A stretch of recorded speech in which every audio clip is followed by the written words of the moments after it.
Hello all you lovely mudlarkers, wishing you a very happy Christmas. Tobias has asked us to show you a few of our favourite finds, so I thought I'd start with this little one. It's one of my tiniest finds, really small. It's a pilgrim's badge that would have been worn by one of the pilgrims doing a long walk to a site of pilgrimage, usually a cathedral. In this case, it is 1350 to 1420, and the pilgrim would have been heading towards Salisbury Cathedral to celebrate the lives of Edward the Confessor. He'd have worn his pilgrim's badge on the top of his hat, or the brim of his hat, or possibly on the lapel of his cloak. And it's basically a symbol of good luck for the journey and thanks for a safe trip. When he gets to the end of his pilgrimage, he throws it in the River Thames, which is where I found it many years later. As you could see, it's a tiny little crown. The little top part's the crown. So that's find number one, pilgrim's badge. Find number two is this. It's an eagle claw pipe. Very pretty little pipe. You can see the talons of the claw. Some people call it a chicken's claw or cockerel claw. Some people call it hawk, some people call it eagle. Considering there was a lot of bird baiting when this was made around 1880 to 1910, it could well have been chicken's claw, cockerel claw. I love this pipe, absolutely beautiful. Find number three is this little item. It's a bodkin made out of bone. I'll hold it against my hand so you can see it a bit better. If you look at the top, there's a little scoop there, which is basically an earwax scoop. So when people were using the bodkin, they would either use it to thread a ribbon or to thread a little piece of string or thread. And if the thread was frayed at the end, the earwax that they'd gathered using the little loop on the end could be used to smooth off the edge of the thread so that it went through the hole easier. This dates to approximately the 1500s, and there's only one other example in PS. Well, sorry, there's no other examples of bone, but there are a few other examples of metal. So it's quite unusual to find one made of bone. Lovely Thames anaerobic mud has preserved that for us.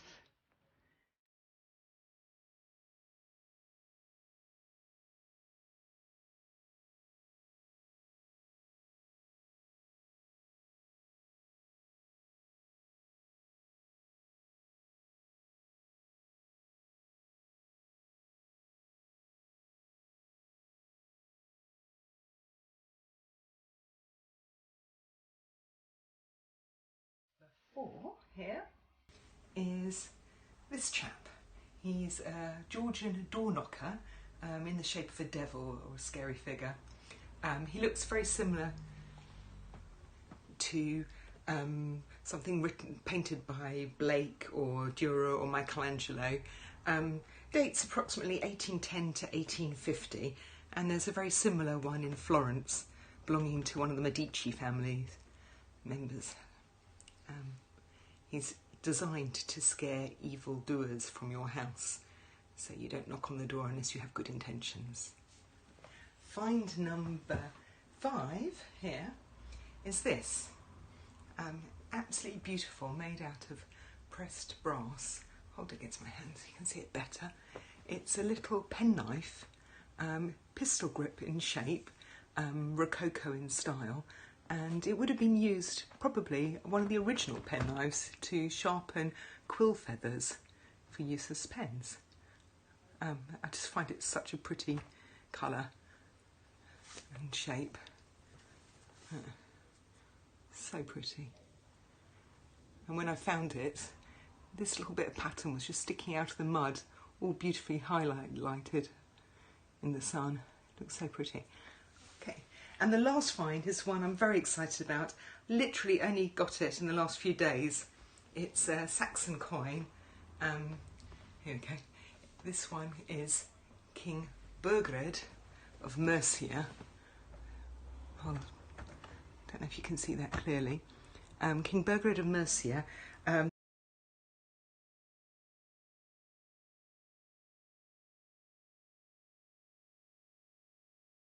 Saxon coins really don't come up very often in the Thames, so I'm very, very chuffed to find this one.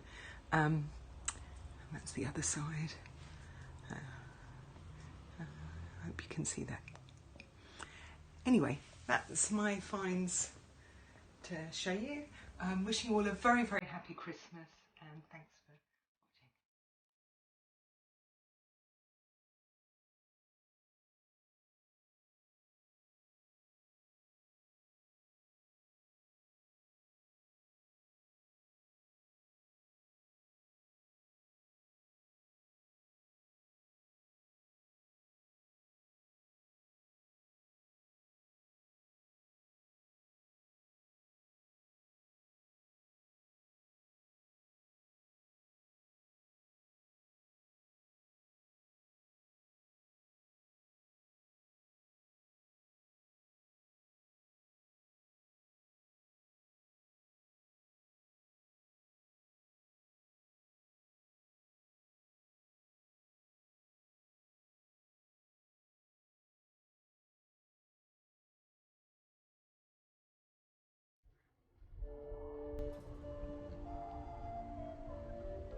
Hello, I'm going to show you 3 objects today which I've been fortunate enough to pick up on the Thames Foreshore purely by eyes only searching.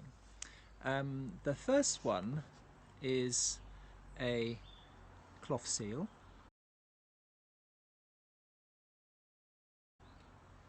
Not an uncommon find. You find a lot metal detecting as well in the countryside. These were fixed to bolts of cloth and textiles as they were traded around the country and internationally as well. It dates from the post-medieval period. What is rather nice about it is, I hope you can see that it has got an exact date of 1666 on it, which is quite unusual to have one dated so closely. So it's a 17th century cloth seal. As I said, these were fixed to cloth. You can see on the other side there is a rivet there which would correspond to that, and a connecting strip, so it would have been bent around the cloth in a sort of pincer movement by there. Sometimes they were used for tacks or for identifying where the cloth had come from when it was imported. This has just got a merchant's initials on it, IS or SI. At that period the I could also be a J, so it could be someone like J. Smith, John Smith, Johannes Schmidt or something like that. We'll probably never know who the IS or SI was, but I think it's very interesting that it's dated 1666, which, as every school child knows, is a very significant date in the history of London, being the Great Fire of London. Obviously this wasn't there during the fire, or it would have melted, I expect, but it probably represents a huge rise, a flood of imports which must have occurred after the fire to replace all the clothing and textiles and fittings that were lost during the fire. So it's sort of connected with that event, which I really like. Going back in time a little further, my second item is this piece of medieval jug. It is part of the highly decorated tradition of medieval jugs, which are quite high status, large jugs which were used at table for serving. It's mill green ware, and it dates from 1270 to 1350, when we have this explosion of highly decorated table jugs which were used at high status tables, or maybe in pubs and taverns, that sort of thing, for communal drinking, serving large quantities of drink. You can tell it's medieval not only from the green copper glaze, but also the fact that the clay itself is full of gritty inclusions. It's a red clay which has been reduced in the kiln, so the core is grey because it hasn't been fired at high enough temperature. You can tell it's mill green ware, mill green in Essex, rather than a London-made jug, because I don't know if you can see really, but it's got little flecks of mica, which are very small shiny inclusions in it, which is can be identified as coming from clay found and fired in Essex. So I like that, I like a bit of clay. And my third object is Roman, again ceramic, this time a tile or a tegula, but very interesting in that it has a procuratorial stamp on it. The stamp has been made of wood. You can see the grain of the wood impressed on the object there. By procuratorial, I mean that it's come from an official tile works, that is owned or run by the Roman government itself in London. It's got part of the stamp on it. The stamp in total would read PRBR, which would stand for Procuratores Provinciae Britanniae, the procurators of the province of Britain. So it's rather nice to be able to have something from the Roman period which actually mentions Britannia, or the province there. So it is imagined that this tile works was run by the government for producing tiles which are used in large public building projects around the Forum or a bath or something like that, or a governor's palace, because these tiles tend to be found in that sort of location. They're not very common. I think about 200 plus are known with stamps. This particular stamp, I think 8 examples had been recorded the last time that they did a census of those tiles, and it dates to the period of around 80 to 120 AD, so for a Roman object quite a close dating. So I hope you've enjoyed seeing these rather lovely finds, and thank you for your time. Bye.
find.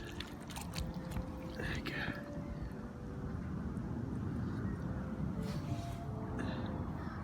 Look at this.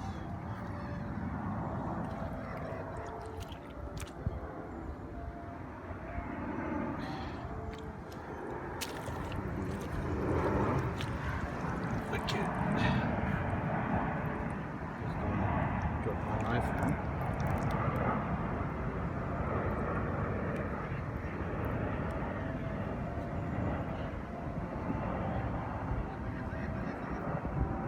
Look at this.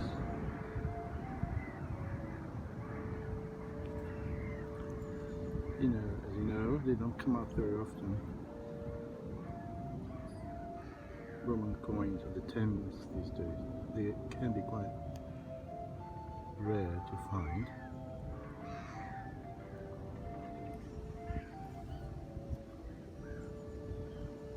And it's in such a great condition.